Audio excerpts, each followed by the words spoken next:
పాత్రికేయ మిత్రులందరికీ కూడా నమస్కారాలు తెలియజేసుకుంటూ, అబద్ధాలకు, అసత్యాలకు, అభూత కల్పనలకు ఫ్యాంటు చొక్కా వేస్తే జగన్మోహన్ రెడ్డి, నిజాలకు, నిలకడకు, నిబద్ధతకు నిలువెత్తు దర్పణం చంద్రబాబు నాయుడు గారు.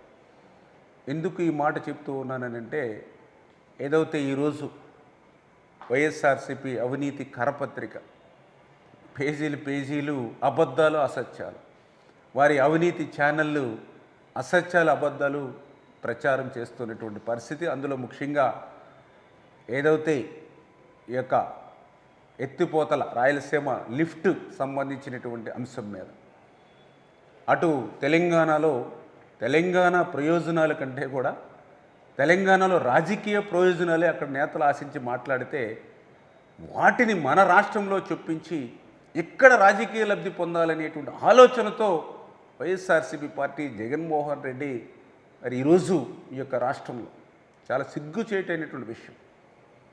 ఎందుకంటే చాలా క్లియర్గా ఈ యొక్క రాయలసీమ ఎత్తిపోతలకు సంబంధించి 2020 మే 5వ తేదీన ఆ రోజు దానికి అడ్మినిస్ట్రేషన్ శాంక్షన్ ఇచ్చి, అదే మే నెల 20వ తేదీన అంటే 15 రోజులు తిరగకుండానే నేషనల్ గ్రీన్ ట్రిబ్యునల్ ఎన్జీటీతో స్టేటర్ తెచ్చుకుంది కూడా జగన్మోహన్ రెడ్డి ముఖ్యమంత్రిగా ఉండగానే. అంటే అడ్మినిస్ట్రేషన్ శాంక్షన్ ఒక చేత్తో 5వ తారీఖున ఇచ్చి, ఇంకొక చేత్తో 20వ తారీఖునే మరి స్టేటర్ తెచ్చుకున్నటువంటి మీరు ఈరోజు మళ్ళీ చంద్రబాబు నాయుడు గారి గురించి మాట్లాడేటువంటి అర్హత, రాయలసీమ గురించి మాట్లాడేటువంటి నైతిక అర్హత జగన్మోహన్ రెడ్డి గారికి ఎక్కడుందని నేను ప్రశ్నిస్తూ ఉన్నా. ఈరోజు చాలా క్లియర్గా రాయలసీమ మీద నిజంగా మీకు ప్రేమ ఉంటే, ఆ రోజు 1924 5 సంవత్సరాల అధికారంలో ఉన్నారు. రాయలసీమ బిడ్డ అంటారు. మరి రాయలసీమకు 5 సంవత్సరాల్లో మీరు ఖర్చు పెట్టింది ఎంత అని చూస్తే ఇరిగేషన్కి 2,000 కోట్ల రూపాయలు. 14, 19 5 సంవత్సరాల తెలుగుదేశం ప్రభుత్వంలోనే 12,000 కోట్ల రూపాయలు ఖర్చు పెడితే, మీరు 5 సంవత్సరాల్లో 2,000 కోట్ల రూపాయలు. ఈరోజు మళ్ళీ 24లో మరి వేళ కూటమి ప్రభుత్వం అధికారంలోకి వచ్చినటువంటి ఈ సంవత్సరన్నర కాలంలోనే 8,000 కోట్ల రూపాయలు మేము ఖర్చు పెట్టాం. అంటే ఆ రోజు మరి 5 సంవత్సరాల్లో 2,000 కోట్ల రూపాయలు, ఈరోజు సంవత్సరన్నరలోనే 8,000 కోట్ల రూపాయలు. అంటే ఎవరికి ఉంది రాయలసీమ ఇరిగేషన్ మీద చిత్తశుద్ధి? అంటే 5 సంవత్సరాల్లో 2,000 కోట్ల రూపాయలు మించి ఒక్క రూపాయి కూడా ఖర్చు పెట్టడానికి చేతులు రానిటువంటి నువ్వు మరణ శాసనం కాదా రాయలసీమకు అని చెప్పి జగన్మోహన్ రెడ్డిని ప్రశ్నిస్తూ ఉన్నా. హంద్రీనివా అంటే రాయలసీమకు ఒక జీవనాడి. అటువంటి హంద్రీనివాకు సంబంధించి 5 సంవత్సరాల్లో ఒక తట్టమట్టి కానీ, ఒక అరబస్తా సిమెంట్ కానీ, ఒక్క రూపాయి కానీ మీరు ఖర్చు పెట్టారా అని ప్రశ్నిస్తూ ఉన్నా. ఆఖరికి మీ 5 సంవత్సరాల్లో వాడినటువంటి కరెంటు మోటార్ల బిల్లులు కూడా ఎగ్గొట్టినటువంటి మీరా ఈరోజు రాయలసీమ గురించి మాట్లాడుతున్నది.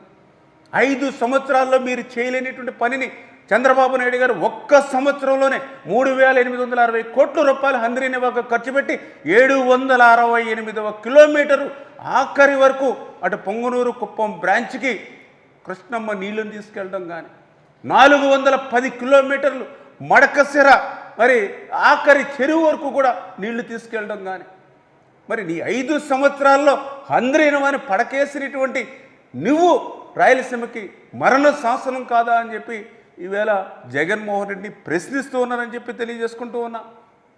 ఆ రోజు మీరు 19లో అధికారంలోకి వచ్చిన తర్వాత 198 ఇరిగేషన్ ప్రాజెక్టులు ప్రీ క్లోజర్ చేస్తే, అందులో 102 ప్రాజెక్టులు రాయలసీమలోనే ఉన్నాయి.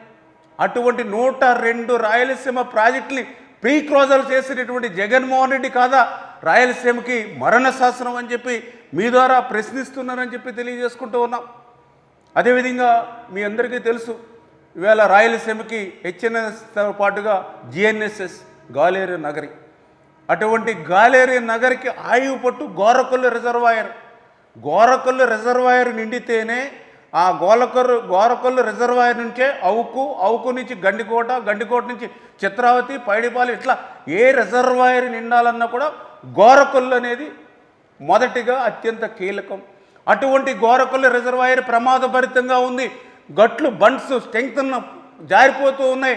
దీనికి నిధులు కేటాయించమని అధికారులు 5 సంవత్సరాలు మొరపెట్టుకుంటే 5 సంవత్సరాల్లో జిఎన్ఎస్ఎస్కి ఆయువు పట్టు లాంటి గోరకొల్లికి కూడా ఒక్క రూపాయి నిధులు మంజూరు చేయడానికి కూడా చేతులు రానిటువంటి నువ్వు ఈరోజు మరి రాయలసీమ గురించి మాట్లాడడం అని అంటే? ఎందుకంటే ఆ గోరకల్లో నీళ్లు నిండితేనే నీ కడప జిల్లా, నీ పులివెందుల చిత్రావతి రిజర్వాయర్కి నీళ్ళు వస్తాయి.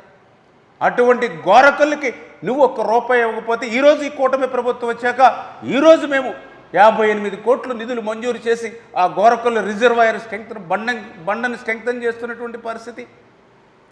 మరి జిఎన్ఎస్ఎస్కే ₹1 ఆ యొక్క గోరకల్లుకి కేటాయించినటువంటి వాడివి ఈరోజు మరి రాయలసీమ గురించి ఏం ముఖం పెట్టుకుని మాట్లాడుతున్నావు అని చెప్పి ఈరోజు నేను ప్రశ్నిస్తున్నటువంటి పరిస్థితి.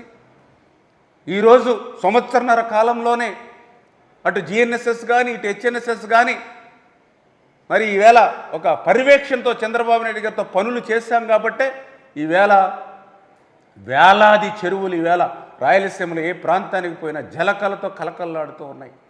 రాయలసీమలో ఉన్నటువంటి ప్రజలు చెప్తూ ఉన్నారు, ఆ రోజు శ్రీకృష్ణదేవరాయల కాలంలో ఆ రోజు తటాకాలన్నీ కూడా జలకలతో ఉట్టిపడేవి.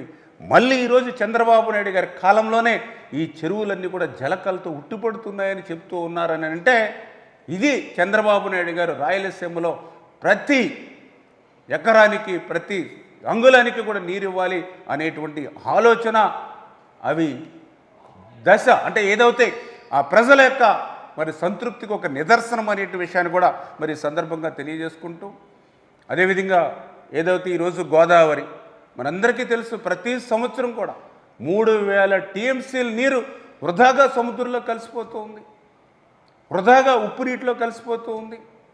అటువంటి వృధాగా ఉప్పు నీటిలో కలిసిపోయేటువంటి 3000 టీఎంసీల గోదావరి వరద నీరులో 200 టీఎంసీల నీరు రాయలసీమకి ఉపయోగించుకోవాలనేటువంటి మరి చంద్రబాబు నాయుడు గారు పోలవరం నల్లమల సాగర్ మరి ప్రాజెక్టుకి కూడా మరి ఇక్కడ ఉన్నటువంటి వైఎస్ఆర్సీపీ ప్రతిపక్షం కూడా మరి అడ్డగోలుగా మాట్లాడేటువంటి పరిస్థితి ఉండడం, మరి ఏదైతే ఈరోజు చూస్తున్న లెక్కలు చెప్తూ ఉన్నాయి.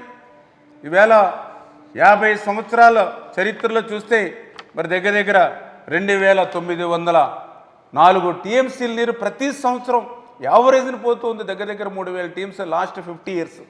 అదేవిధంగా లాస్ట్ 10 ఇయర్స్ కనుక చూస్తే అంటే 2016 నుంచి 2025 వరకు చూస్తే దగ్గర దగ్గర యావరేజ్ 3400 టీఎంసీలు నీరు పోతుంది.